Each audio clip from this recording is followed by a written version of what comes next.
Today I want to talk about what comes to mind when you think of recording real strings in a studio. Now, of course, I think most people probably think of their favorite movies, right? Because these orchestral recordings and pieces of music have sort of like cut through culture. For me personally, whenever I hear beautifully recorded strings, a few other things come to mind. And the first thing, of course, is the string session. If you've never had the luxury of experiencing a string session yourself, it is a magical, kind of high pressure, and awesome experience. A moment where everyone comes together. All of these talented studio musicians and players who are playing a variety of different string instruments, sometimes horns and percussion and all sorts of other things, all play in the same room at the same time. And there's also a conductor who is conducting the orchestra's performance. There's a composer generally in the control room communicating with the conductor. There's a studio engineer, sometimes there's a producer, sometimes there's a studio assistant engineer, and then a couple other studio minions that are helping make sure that all of this stuff works together, because studio musicians are not cheap, especially union string musicians can be extremely expensive. If you can imagine going into overtime with 60 musicians, just immediately changes the entire budget. Everything has to come together at the exact moment with all the preparation. They have to nail that performance within the studio time that's being booked. When it does all come together, it is truly magical to experience. All that to say, today we're gonna go to a string session here just outside of Nashville, Tennessee. So we're getting ready to go over to 108 Recording, which is technically in Gallatin, Tennessee, 25-30 minutes outside of downtown Nashville. Cole here is going to come with me. Is this going to be your first string session? This is my first string session, yeah. I've been in rooms and recorded strings where players aren't very good, the room isn't very good. I'm excited to see what it sounds like to have professional Nashville string players in on a session, recorded in a great room. Another cool thing about this studio, it's 9:53 a.m. We're going to get there at 10 a.m. and we're at my studio right now. I think we'll probably stop for a pastry. Oh, you got to bring pastries to string sessions. You got to bring pastries. Yeah, you got to have some bagel. You have to. Can't come in empty-handed.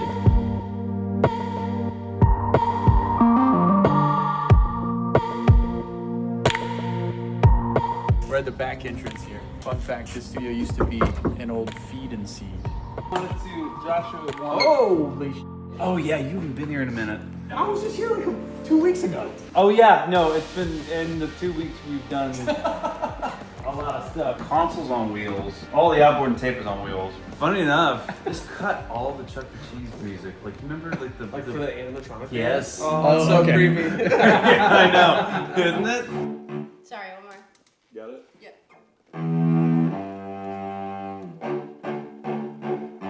Gabe, thank you for inviting us here today. I having us. wanted to show a little bit of how you guys capture strings. So tell me, what are we doing today and how are you gonna capture it? So there are a lot of ways to do strings. I sort of put them in brackets as far as how something sounds at the end of the day. Are we going for an orchestra?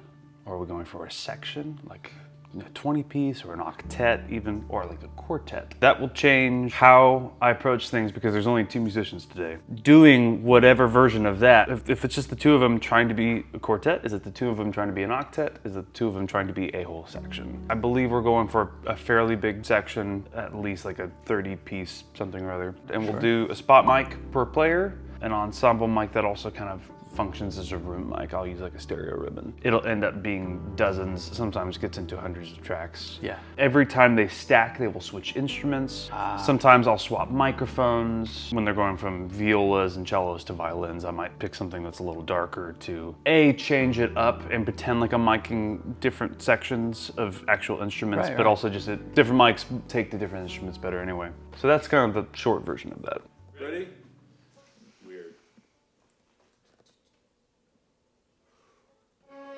So Gideon, musically, how does all this work? So this is the arranging portion. We're taking a song of Alyssa's. She released it, I think, in like 2022. I used a recording that she gave me to play along with.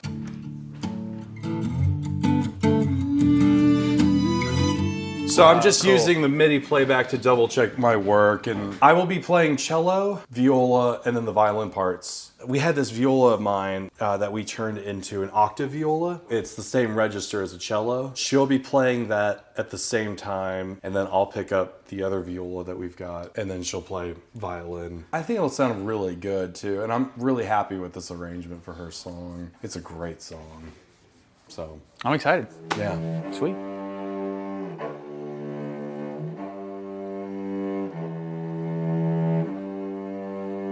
And then,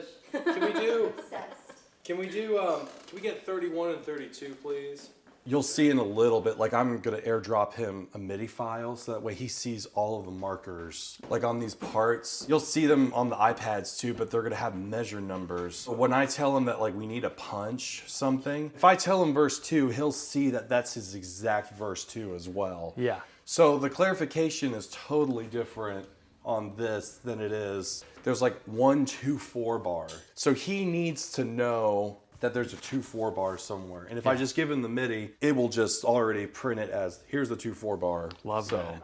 One of the nice things is that I've got from Gideon's arrangement, since he does it on a grid with click and stuff, is I've got his MIDI that I can refer to for the parts.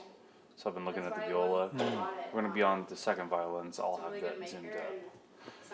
But then also if they want to make a punch, if they say, hey, I need measure 50, playback of 49, so we have a bar to listen, I can just say 49, and I'm there. Boom. Just go right to it. So it makes it quite fast. 3.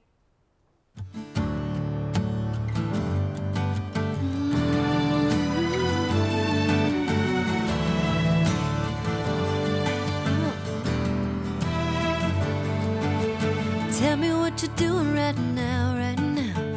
I'm just getting up, sipping coffee in my cup while the sun by you sinks down. Tell me all about your day, I bet you just poured some whiskey over ice. I wish I was there tonight, but I'm on the other side of the world, and I wanna be with you. Maybe we can meet in the middle somewhere. You pick the beach, baby, I'll be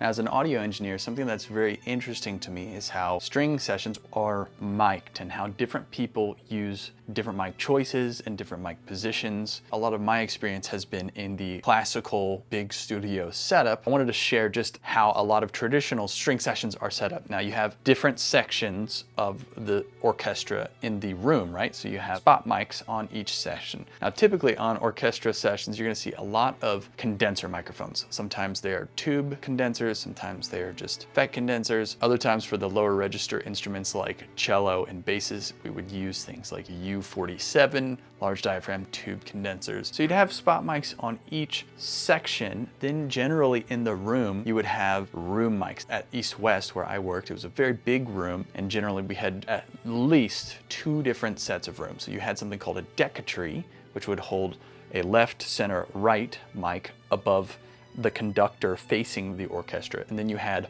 wide mics, and the wides would be at the very widest parts of the room. Now, if you notice on this session, Gabe is using Soyuz 013 FET mics as spot mics, and then he has a stereo microphone that he is using that's a ribbon. It's a darker sound. This gives him a little bit of flexibility with color and texture and depth of each section that he's stacking up to create this feeling of having a full section. Now, if you're new to recording strings yourself and you're curious about some recommendations on mics that might work well, I'm gonna make a little list that you can check. It's gonna take you to Sweetwater, who is sponsoring this video, of some close spot mics that are good, and then some good room mic options that you can consider. And I'll put them at a few different variations for the budget, things that would make sense in the context of recording strings. I'll put the link to those down in the description. Thank you, Sweetwater, for sponsoring this video. Back to the session. Can you explain how you would go about panning sections and why? There's two schools of thought. You have classical, which is if you were the audience in the camera.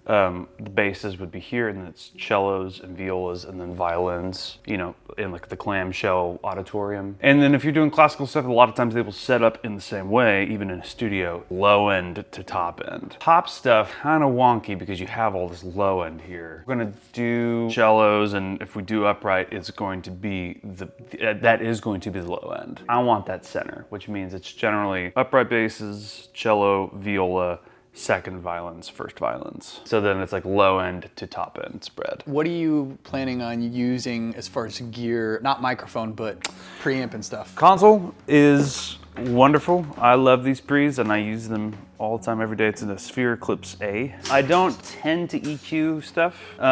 Sometimes I do, but I've done both, where I've done heavy EQing on the front end and not. This room sounds really good. I don't do any compression, so unfortunately all the wall of toys will not be used today. Everything that runs through the console also runs through the inputs on the Stevens. That does the thing. It's pretty subtle, but it is part of the chain. That's cool. As you can see, there's a lot of different ways that you can go about something like building out an orchestral recording, even if you're only using 2 players. I've worked on records, specifically a John Legend record with Blake Mills, where we constructed an orchestra with literally 1 musician, Rob Moose, and just overdubbing things and building out sections on the fly. And the great thing about working with session musicians, they bring so much of their experience and taste to the table and to the song that might just be a different perspective than what you would have thought of, and it can just help the song so much. So thank you to Gideon and Gabe, who invited us into their studio. If you want to check it out, I did a full studio tour of their studio 108 recording. It's here in Gallatin, Tennessee. Great guys, great players. You can message them if you want to book them. You can book literally an arrangement or string session for your song. Really talented players. Lots of fun. Let me know what you guys think down in the comments. Hit the like button, subscribe to this channel if you're not subscribed already. A lot of great studio related, recording related, and equipment related content on here. If you're setting up your own studio, check out the Epic Studio checklist down in the description, and we'll see you in the next one. Bye.